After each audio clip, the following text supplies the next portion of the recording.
Hey everybody, what's up? I'm back. Back to grinding my mesquite pods, that's right, because I broke my coffee grinder. We'll get into that later. We got a ton of stuff to catch up on. So welcome back to the channel. If you're new, if you just swipe by here, yeah, stay here. You're gonna hang out with me while I start grinding these pods up to get them to flour, because we're gonna make some cookies in a little bit. Not on this video, that'll be on the next video. We're just gonna be grinding them down to flour on this one. But we're also gonna be the excuse why you're gonna get some of your work done. I'm gonna be one of your work buddies, somebody you listen to while I'm getting my stuff done. I'm gonna get you all caught up. And for those of you that are still curious on how it's going with the mesquite pods, well, here we are. I'm gonna catch you all up on it. Yes, I also took a trip down to Tucson recently. That was amazing. You guys saw some of the videos, obviously, with the view numbers are up. I'm sure you all loved the animals at the Reid Park as much as I did. So I can't wait to tell you guys all about it. If you're new to this channel, hi, my name is Stacy. This is not a cooking channel whatsoever. This is actually the Desert Nature Alliance, but we took a little side detour for a little while because I live in Arizona. In Arizona, mesquite trees grow everywhere around us, and they grow these amazing pods.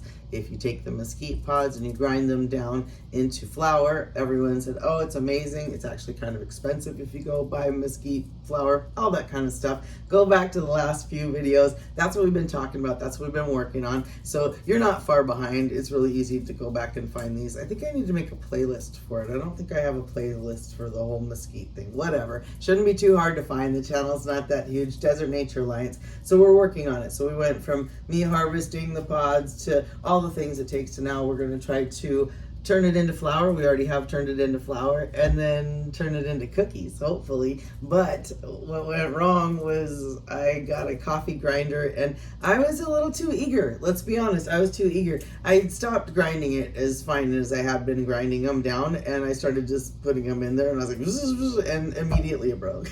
I broke it within 5 minutes of me having it. So no, I don't have the coffee grinder to work with, and I'm not sending it back. That was my own complete me shoving these huge things in there going, oh, this will work. No, it didn't. So anyways, so we're back to grinding them. We're gonna grind them like this.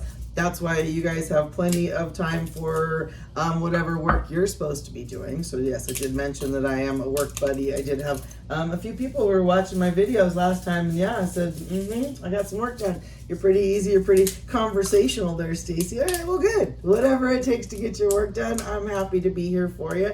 I have a lot of this to do now. I don't know if you, wait, maybe all my bowls are in the way. I have a lot of these to do. So if you're new, yeah, I have a lot still to do. By hand, already washed my hands are clean. What we're gonna do is just grind them down as fine as I can get them. And I'm actually, I think I'm gonna cheat again, and we're gonna use my blender. I got permission. Jay said, go ahead and use that blender if you grind them all the way down really good, like you have. If you break it from there, we'll just buy a new one, because otherwise I'm buying a new one to try this anyways, whatever. But for this video, I am going to be doing all the hand grinding that it takes before I put these anywhere near one of my machines and break something again. Yes, you guys that are new to this, mesquite pods are, the outer shell is not hard at all, and that's really where we're getting a lot of the flour from. But they have pretty wicked seeds that are inside of it. The whole thing can be ground down, but it tends to it's really rough on any of your pulverizers or a blender or anything you have like that. It also has natural sugars to it, so that's a something that starts gumming up your the blades. You can take these mesquite pods someplace and have them ground for you, but it's just an expense I didn't want to add to this. Plus, the Desert Nature Alliance, the Desert Nature Alliance is the nonprofit, is the reason we're doing this, to be part of the nature. We go to different events and talk to people about all kinds of things, whether it's the animals or the things they've seen or the trails, and it's been amazing. This is one of those other components that I really wanted to add to the talks that we get to do with people. Because it's not just one age group that's interested in eating something yummy, right? Or something yummy growing naturally around you. Also, a lot of us are curious that if it is indeed a food source that is so close and around, why aren't we being encouraged to harvest it more? Why isn't there more of an open conversation about, hey, there's food literally growing from your trees, you guys. You just got to get these down, happen a certain time of year. So there's the whole curiosity, the science behind it. Anybody that does any cooking knows there's a ton of science that goes with baking, anything. There's science that goes to it. So there is going to be a margin of error if I try to use this mesquite flour in any of the recipes that I already have. I can't just take it and insert it and expect it to respond the same way that all-purpose flour does. Why is that? Well, there's science to it, you guys. Like I said, that's the whole Desert Nature Alliance. It does all go together. You're like, Stacy, you're all over the place. Well, that's kind of how it works, right? So I had been working on the normal things that I work on for the Alliance, working for our different exhibits, the things that I was going to take to the different events, and then realized that right now it was harvest time. So I kind of did one of those, stop working on the bones, stop working on the display, stop working with the bats for a little bit, and you're going to follow what nature is doing. So yeah, it was an immediate stop. Okay, they're only going to bloom for a certain amount of time, so harvest time was a certain amount. And so now it's going to be dictated, guided by nature. And let's have a good time with that. Like I said, it's the Desert Nature Alliance. Let's roll with it. Let's see what happens. Let's see how hard it is. Let's see what we can learn. And it has been hard. Grinding my own flour is a lot of work. Is there a benefit to it? Oh, absolutely. And that's why I keep making these videos and videoing me and talking to you guys so you can really see there is a benefit to being this close to your food source. I know what trees I picked it off. I know how clean they are. I know how long they've been in the oven. All the things. So it's been a lot of fun. I can't say that about the all-purpose flour that I use or that I happily use or whatever and assume that it's just fine. But the minute you start doing something like this on camera, people come at you, oh my God, is it cooked right? Are there bugs, blah, blah, blah. Well, do you ask that question about the regular flour that you use? The bags of flour that you use? What's actually in it? Do you really think that the people at these huge factories are taking the time to make sure there's no bugs ground into some of your flour? You're silly. You guys are silly. So being this close to it has been amazing. Like I said, and it's part of the journey to take the Desert Nature Alliance as a nonprofit and move it forward and have even more things to talk to the community about and be about and bond with.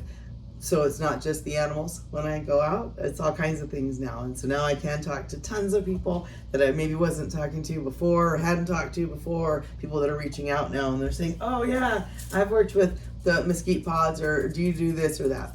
Okay, so it is part of it.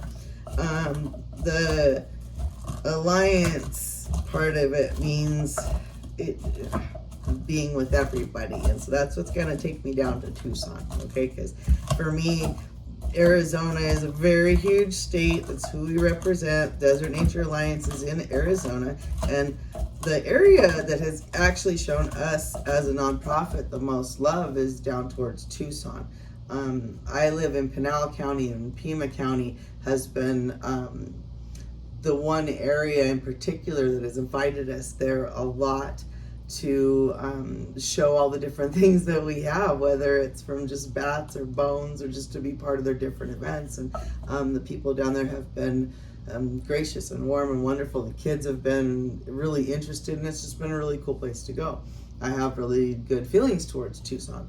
So when I get any chance to go down to Tucson, I'd like to go.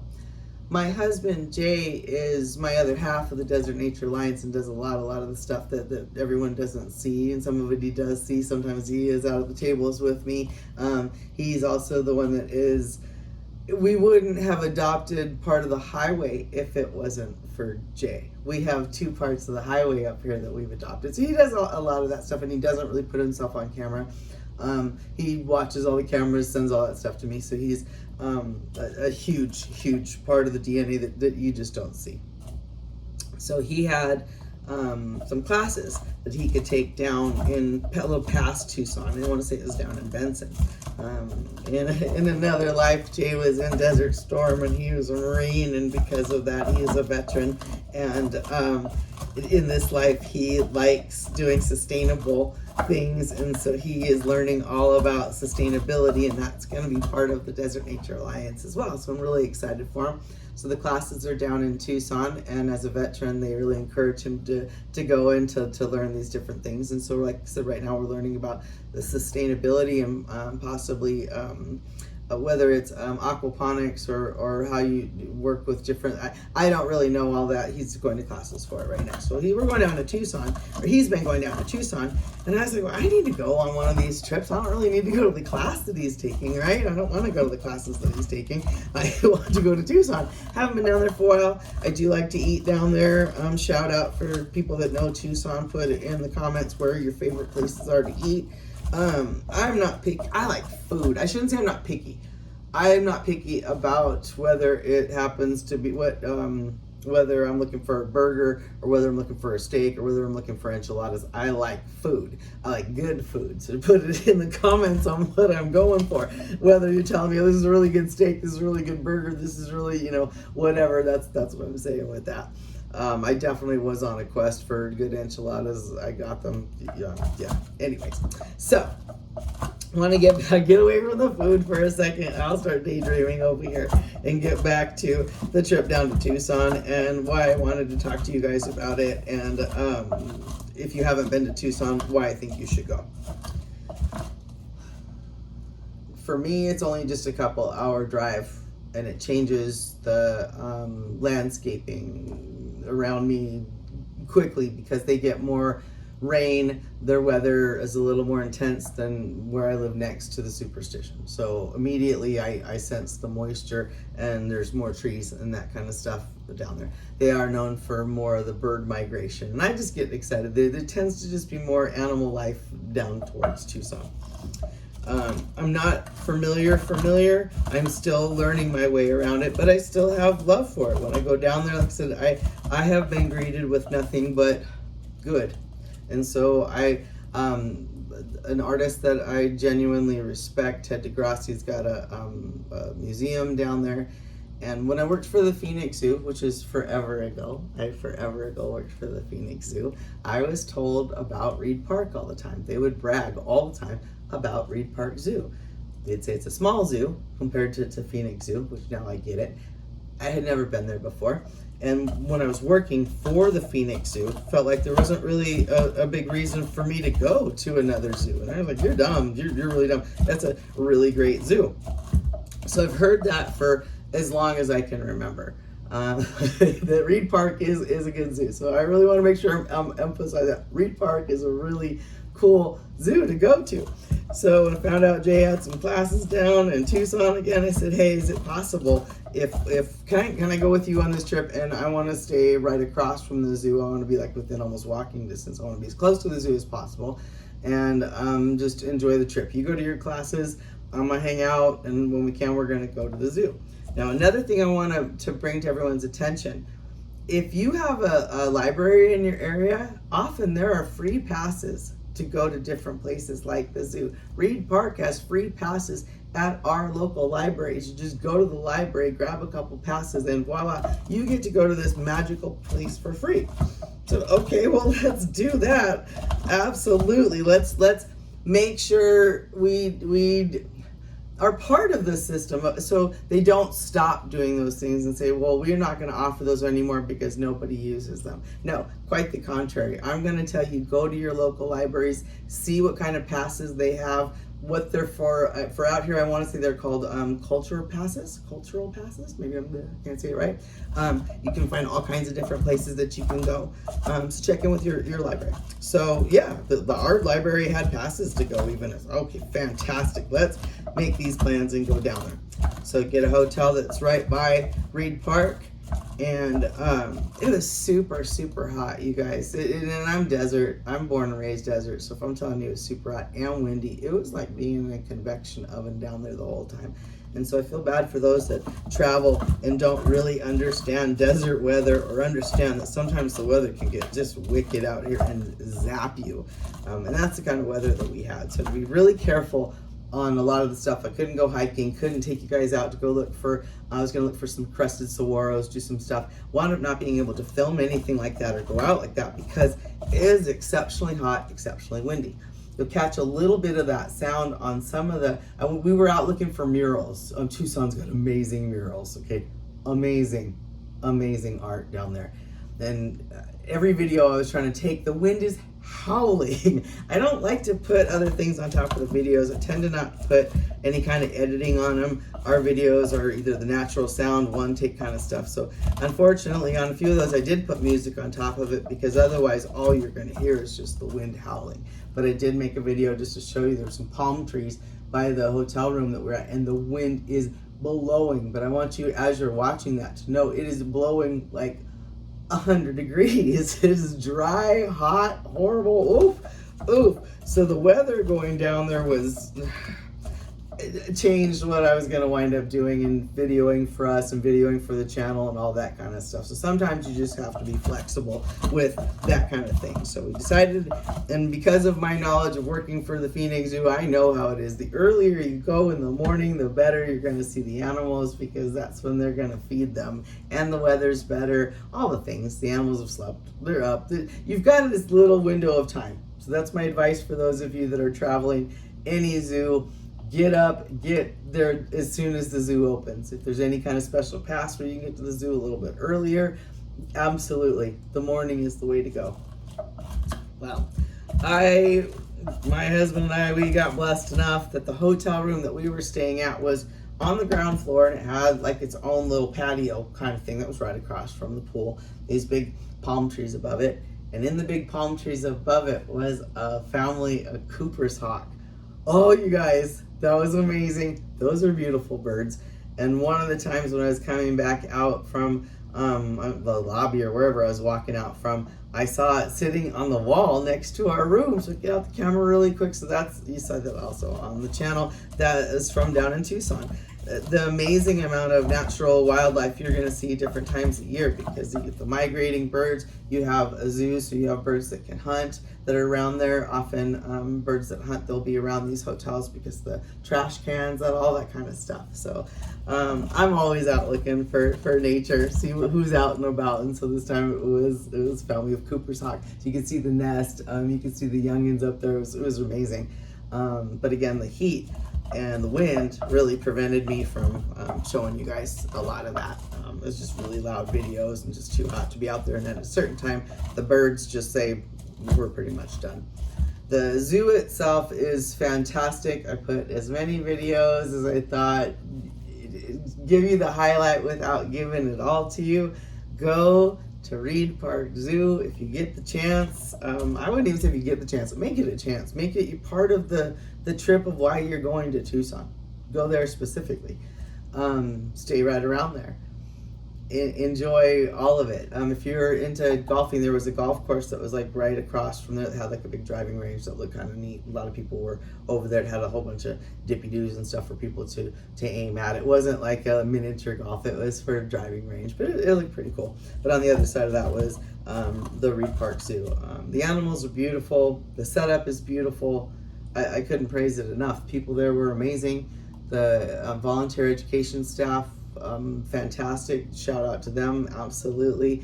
Anyone that was learning to do that, just we didn't encounter anything bad. It was fantastic. Now I understand why the people that worked with me and taught me at the Phoenix Zoo did nothing but rave about Reid Park. I get it. I get it. Good zoo. If you want to look for someplace to donate to that's doing a good job, absolutely. So I would say go there. So then, let's see, what else? So after that, I was like, okay, come back home, and my jaw starts to hurt a little bit. I'm like, okay, I better call the dentist. And this is where I want to talk to you guys about the not putting off medical stuff, because it actually might be serious, right? Okay, so we're gonna hang on for a second before we get serious in that conversation. And let me see, I need to have a different bowl. Hang on. You can hang on. Are you getting your work done? I just talked your ear off. You should have plenty like to be getting done. Did you get out of bed yet? Did you all the things you were supposed to be doing? Did you get some laundry done? What are you doing? Supposed to be your work buddy? Or are you just hanging out watching me and catching up? Okay, so doing pretty good. Doing pretty good so far. Let's keep this going.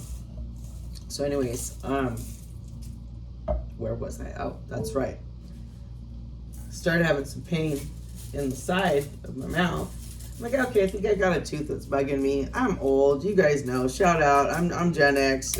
Okay. I had braces back in like the 70s and 80s, you guys. So if you think the technology was fantastic or what they did to us, bad. Bad news as you get older, some of the what happens to your teeth and yeah. So I'm encountering that. So as the days were going by, it was getting more sore, and I don't like to go to the dentist. I'm not one of those at all that's eager to go to the doctor whatsoever. Yes, I have insurance. I still don't want to go. Who wants to go to the dentist? Call and I make an appointment, and I literally tell the lady on the phone, who's super sweet to me, and I've been there before. Everyone's really nice to me. No, I don't think it's an emergency. It's nothing like that. It's just a little, I don't know, it's something I want the doctor to take a look at it. And she's like, okay. And so they booked me an appointment for Tuesday, and by Thursday, I can't swallow. I'm having trouble swallowing. I shouldn't say can't swallow. I'm having trouble swallowing. My tongue is swelling up. This is now really, really sore. Inside of the roof of my mouth, really, really sore, swollen, bad. Oh no. And now fear is taking over. And that's why I want to talk to you guys, especially those of you, like I said, that maybe have the fear of going to the doctor. You put it off, whatever. Okay. Had I gone down that rabbit hole and said no, and avoided getting the help, I might not even be talking to you right now. And that's not an exaggeration. Starts really swelling. I call back and say, when was it, Thursday? Is there any way somebody could take a look at me? I know the holiday weekend's coming up, but this doesn't feel right. They're like, yeah, we'll have someone at least take a look, and that way we can figure out if you need something or whatever, right? Over the weekend, because it's 4th of July weekend's coming up. You can't. What are you gonna do if something really bad happens over the weekend? So fear's really setting in, right? So they get me into a different doctor, different dentist that I hadn't seen before, and oh, lo and behold, yeah. Take the X-rays, and I actually have a crack back here. I have a very cracked tooth that had an old filling, and that's what I was talking about. Old dental work, old stuff that's back there that you don't really pay attention to. It's not that I chomp on hard stuff like this, but you don't need to necessarily as you age. Just the time, the wear and tear on you, all those kind of things, it can add up. Okay, so there's a crack in there that has now, there's an infection that's happening that is now moving all around. Okay, I was already at a point where this is swelling up to where I'm now having trouble. Had I not gone in and got the antibiotics and had the doctor drain some of the infection and get ready for a root canal, where would I be? I would have had days of it getting worse, rapidly getting worse. So if you have a part of you that is bothering you, you're not sure about, yeah, I understand there's other reasons why you don't go. And I understand that I'm blessed, and that's something else that I wanted to talk to you guys about, because believe it or not, this goes back to Tucson. You're like, it's your teeth? Yeah. This conversation is going to go back to Tucson before I'm done. So I'm going to keep grinding. You get back to work. So it doesn't miss me that I have the blessing that I can call a dentist and that I can get my teeth looked at, and that there's insurance that's going to help me pay for that. If you think that I'm not aware of that, you're crazy, or that I don't see it as a blessing. I know it's a blessing. I know it. That's why I wanted to talk about it. While we were down in Tucson, and it's known out here, Tucson has a population of unhoused, homeless, whatever you want, whatever the term everyone wants to say right now, are individual citizens around us that are struggling so hard that the corner, the curb, stairs, a park, a wall, a trash can, wherever is now where they are going to spend their time sleeping or trying to exist. It was brutal. It was painful to know that as a citizen, I don't know how we're supposed to fix this, and I do try to be a part of the voices that do care, and I do know that it's an overwhelming problem.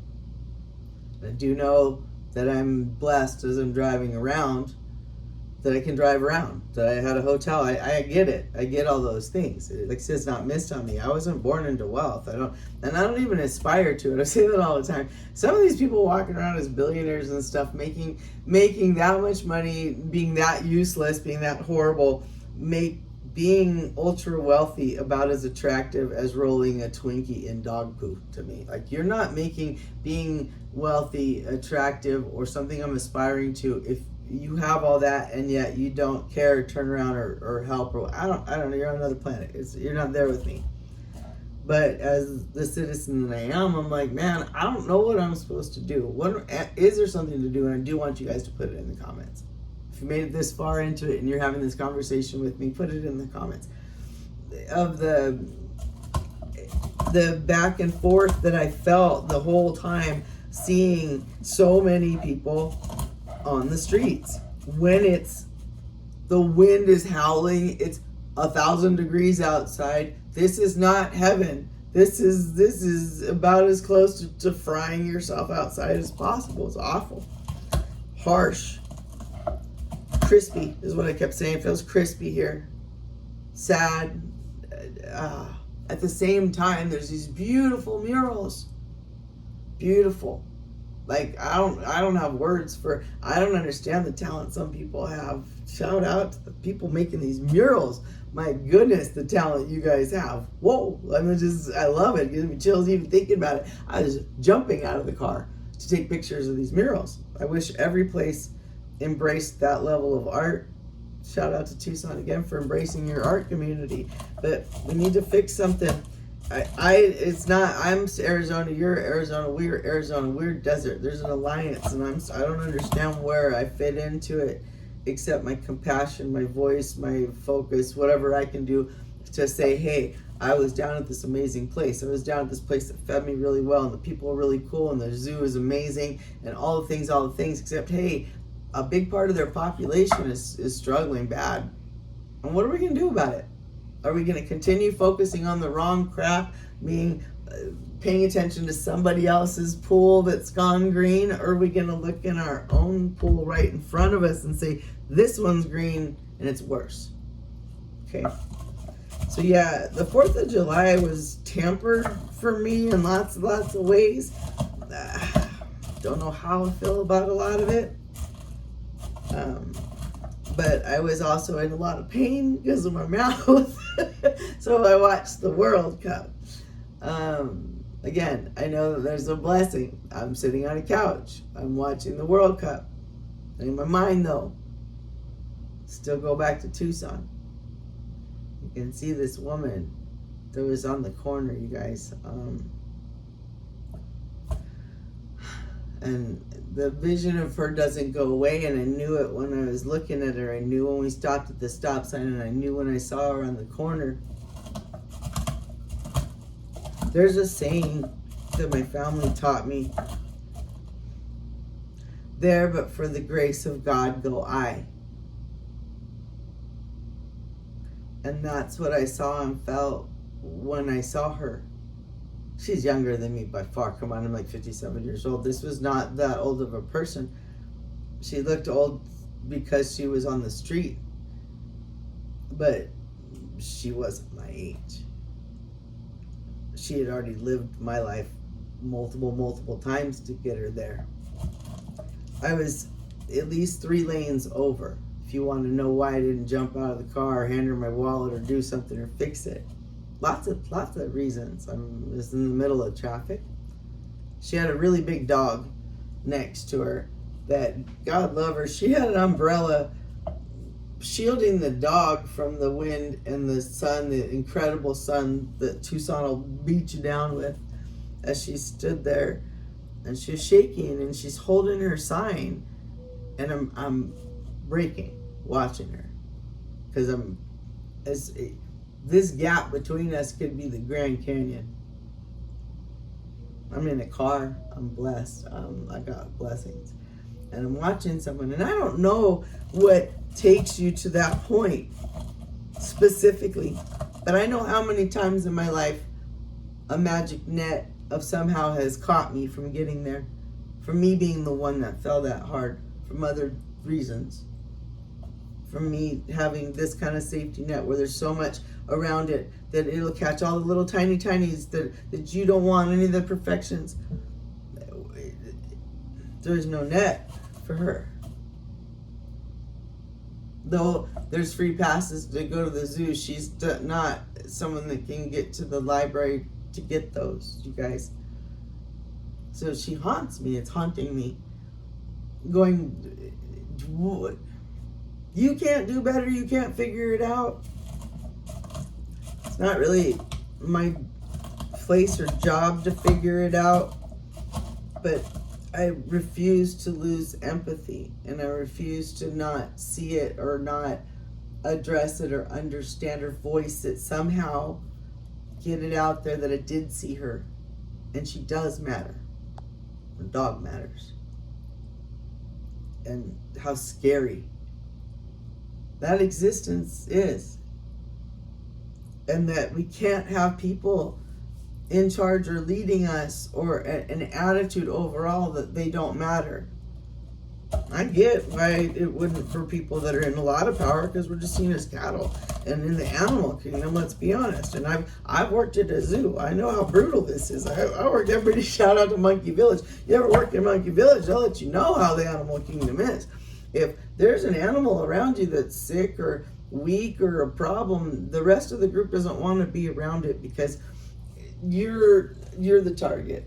Something's going to come after you. Like, they separate themselves. If you're, where there's other predators, the predators find the weakest, right? And so you don't tend to want to be around it by nature. But I also see where there's also that if we allow people to be down there, there's that fear for the rest of the group. I don't want to be there. There's fear. Fear drives you to work more, right? Why am I talking about this? Because it comes back to the fact that I have trees around me that grow food. I have trees around me that grow food. I'm going to say that for the third time. I have trees around me that grow food. And yet people go hungry. There's no one encouraging this, though it's growing right in front of us. So question all of it. No, I don't have the answer. No, I'm not some saint. No, I mean, all kinds of ideas came through my head, and then all kinds of dumb and just beat you up and go, you can't solve these problems. This is bigger than you. It is bigger than you, but does that mean that you lose your humanity?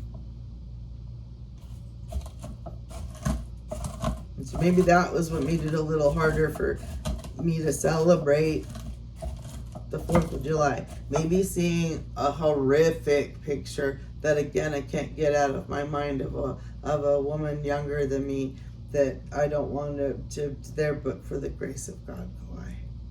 She's sitting, what to me looks like some kind of transit, and she has men that are masked all around her.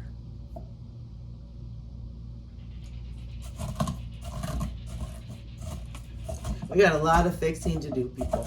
There's a lot out there. There's a lot. So yeah, my last trip made me think about a lot. And for those in the other realm that we do talk to, that pick up the energies, that receive the energies from the superstition, that read the tarots even, that somehow get back to the Desert Nature Alliance and the messages are clear. Yeah. I had asked the universe. I felt kind of stuck when we were going down to Tucson. I said, could I be inspired? Could I have different awareness? Could I see things differently? And whether was conscious, subconscious, the universe, how it works, but I saw so much stuff differently. And I was able to see Tucson differently.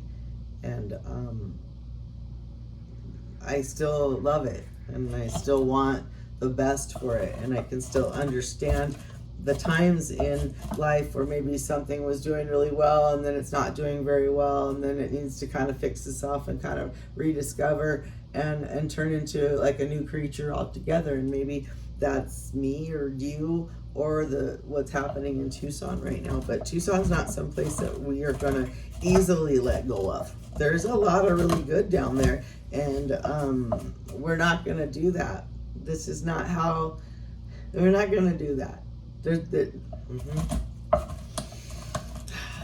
So yes, I have been watching the World Cup, been enjoying the heck out of that. I love it so much when I get to see people from other countries enjoying the food and stuff from all the different places, and I hope they get to have some hot sauce and some food from this part of the desert. I know they're getting a lot of it from Texas, which is fantastic. If we were going to have a representation of some food, I think it is along the south, you guys, whether it's barbecue from Texas, or you head yourself on over into kind of New Orleans and get some beignets or something. You know, come on. You know where the good food's at. Everybody knows where the good food's at. But we have good food everywhere, across the country.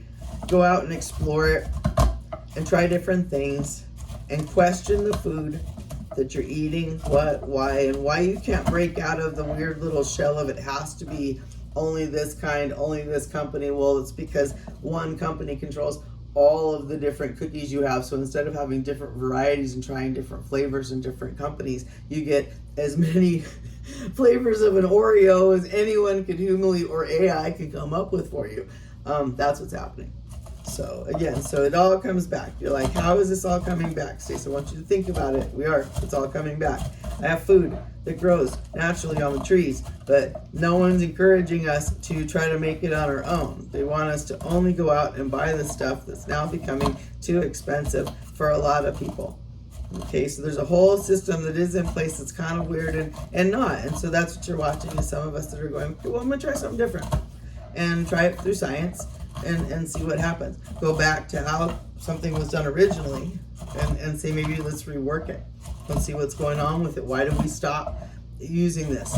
Why did we veer so far away from mesquite? Mesquite wood is wonderful. What these smell like when they're cooking is amazing, you guys. My kitchen was smelling amazing.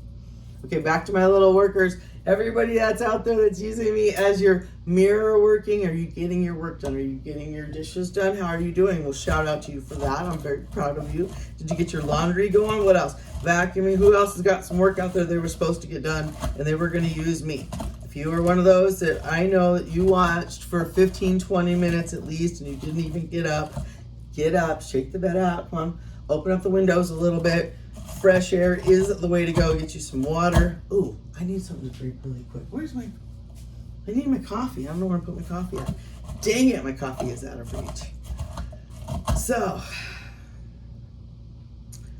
had I not had insurance, and my tooth hurt that bad, I wouldn't have been able to go through the steps that I did, and where I can talk to you right now, have the appointment for root canal, the pain reliever, all the things that I have. What takes you to being a person, a woman that's on the corner? Well, lots and lots of things, but oftentimes medical is one huge hurdle that will put you in a bad position. The cost to go to the doctor is expensive. If you don't have insurance, oftentimes you can't get there. The pain itself took me down hard, for sure. I no longer could focus and do the things I was supposed to be doing. Immediately the pain was taking over.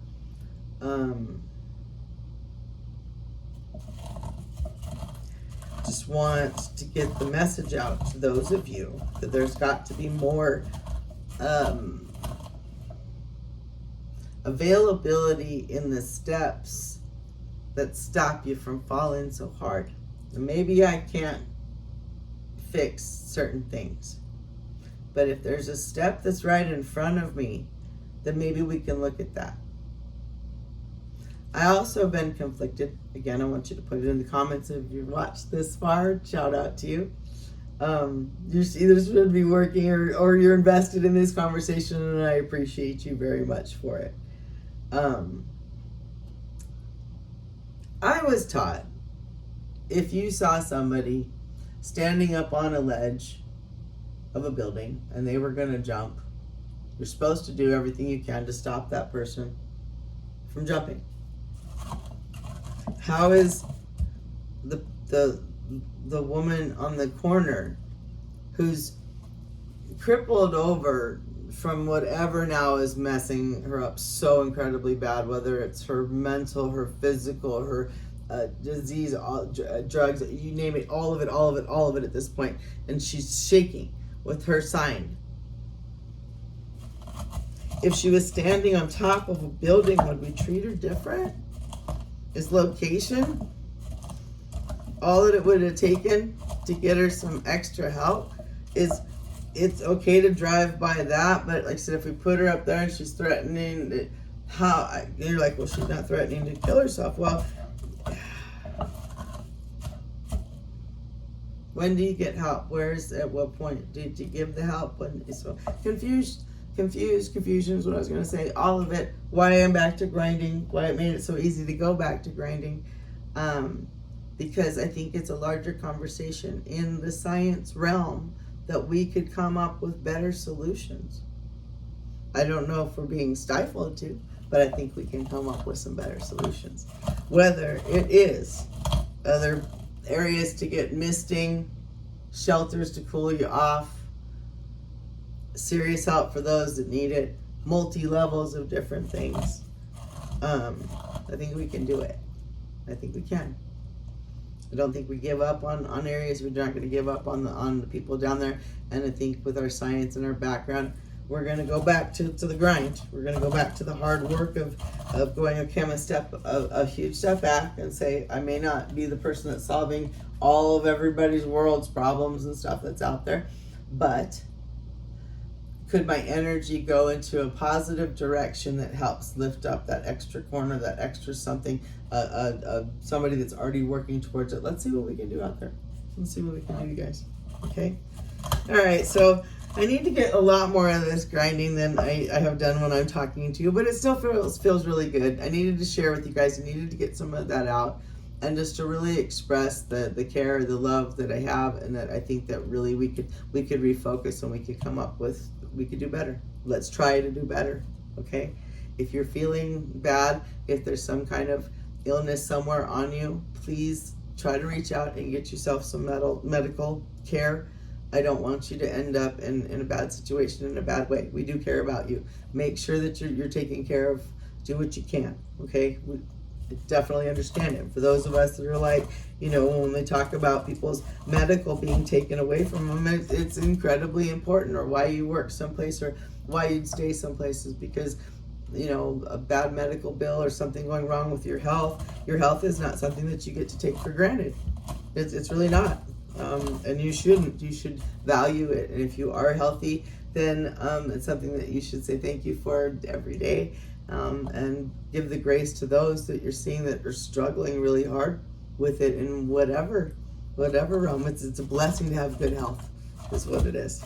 It's a complete blessing.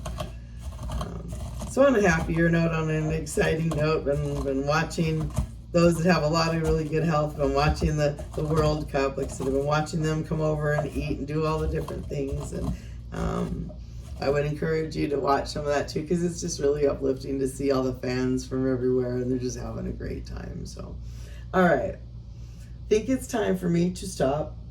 I need to grind a lot more, get the flour going.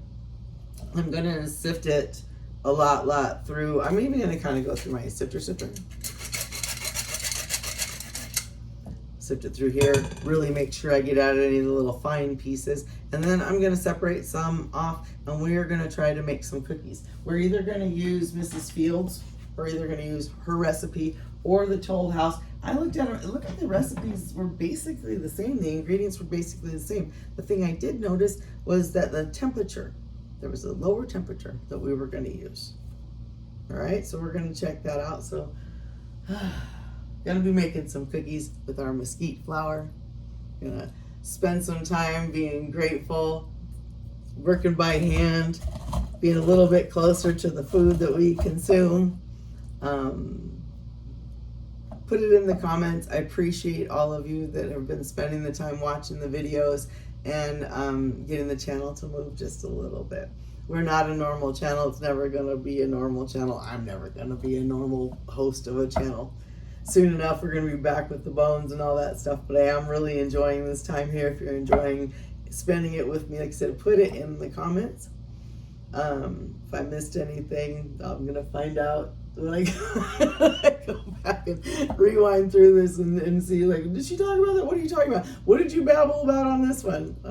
We'll find out. There's probably going to be installment 5 and 6. I'm not done yet. So more grinding, make some cookies. You guys put it in the comments. Give some love to Tucson. Go back to some of my other videos that are on there. Once you see some of the murals, see some of the animals at Reid Park. Put some of your comments in there on all of it. And thanks for stopping by. I'll be talking to you guys really soon. I'm making cookies.